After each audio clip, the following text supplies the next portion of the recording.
Councilwoman leaves a crash scene without a citation. We have the video. Here it is. Hello. Hi. What happened?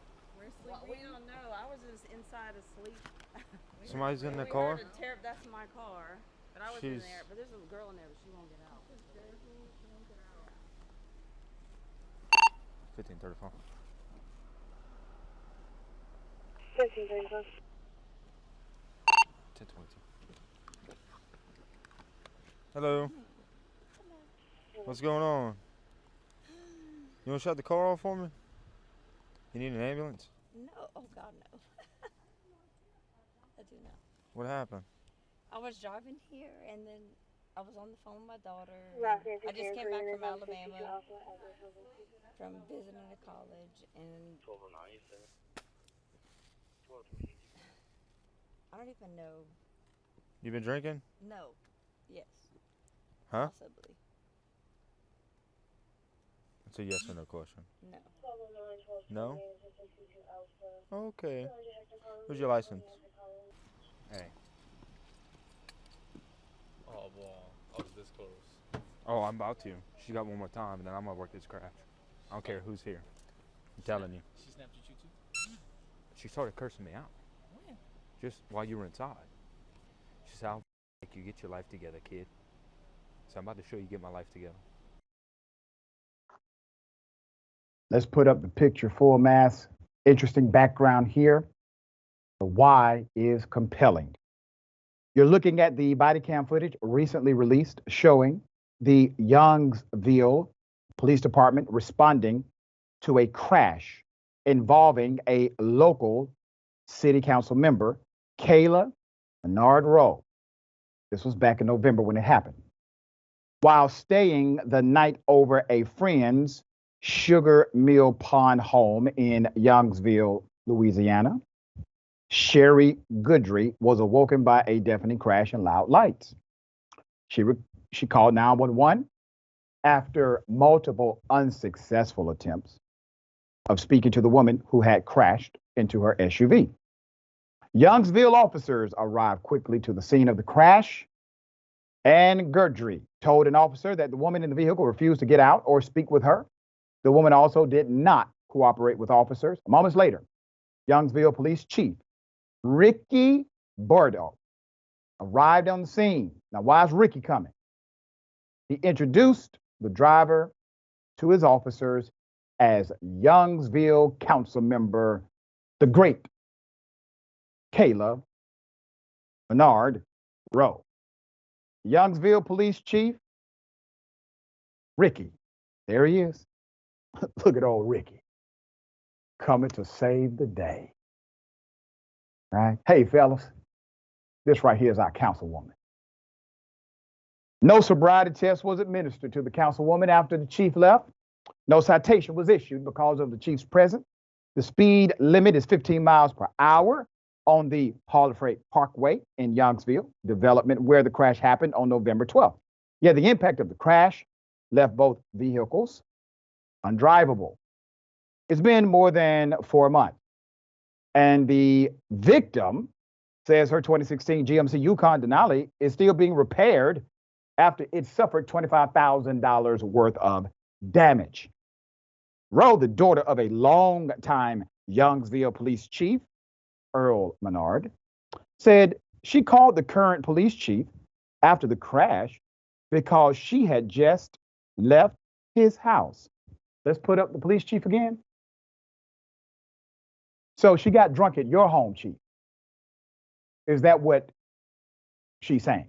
You let her leave your house intoxicated. I get it. Now, okay, you did not want to implicate you. That's why you showed up. All right. It isn't clear why the councilwoman was at the police chief's home. It may not be clear to some. Or how long she was at the police chief's home. Bordeaux said the councilwoman dropped by to pick up something, but declined to disclose specifically what she picked up. A fifth. He said she did not drink or use drugs at his home. Wait a minute, Chief. We didn't ask about any drugs here, sir. I mean, why are you talking about drugs? Youngsville Police Department has no written policy for conducting sobriety tests or issuing citations at the scene of crashes, according to the police chief. I'm not a big proponent of writing somebody a citation when it's clearly an accident. I mean, this police chief is just a regular good guy, right? No policy. He don't write tickets. People come to his house late at night, don't know what they picked up, but he knows it wasn't dope. He says, I'm not a big proponent of writing somebody a citation when it is clearly an accident. They're going to have enough to deal with getting the quotes for the car, talking to the insurance, and all of that. Our job is to not decide if someone is right or wrong in an accident. Sir, that is absolutely the opposite of what you do with an investigation. You literally actually investigate to conclude fault. Damn. I mean, this chief is going all the way. All right. I don't know what she picked up, but it must have been a hell of a something. So the chief says the job of the police is not to determine who's right or wrong.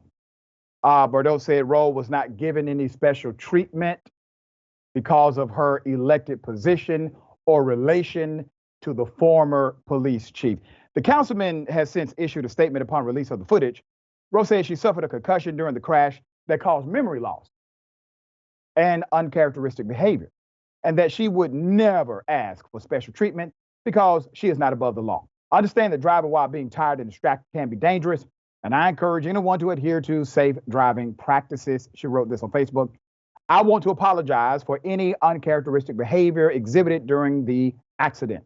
I want to assure the community that this is not indicative of my usual conduct and was a result of the head trauma that I sustained. In her written statement, Rowe apologized to those affected by the crash and assured the community that she was, and I quote, taking all necessary steps to address the situation.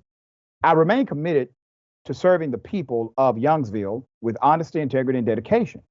I am truly sorry, she said. Sorry for what? You got tired. You got into an accident. If that's all it is. And the chief already said you didn't pick up any cocaine, so. All right. This is so wild, but really, dear brother, it's indicative of kind of like small town situations, right? It really is. And honestly, like if anybody ever wanted evidence, like show me evidence of white privilege, there you go. You just have to read this story and watch the video. But the other thing too, I just got to point this out real quick, where she says, I'd never ask for special privileges. You literally made a call to ask for special privileges. You did that. You called the man whose house you were at. And yeah, like you said, police officers, if you've ever been in a car accident where the officers show up, it's on the citation. Who's at fault? That is their job. Just, this is good old boy, small town, Southern politics at its finest, and it's disgusting. Right. I mean, the chief was like, citations.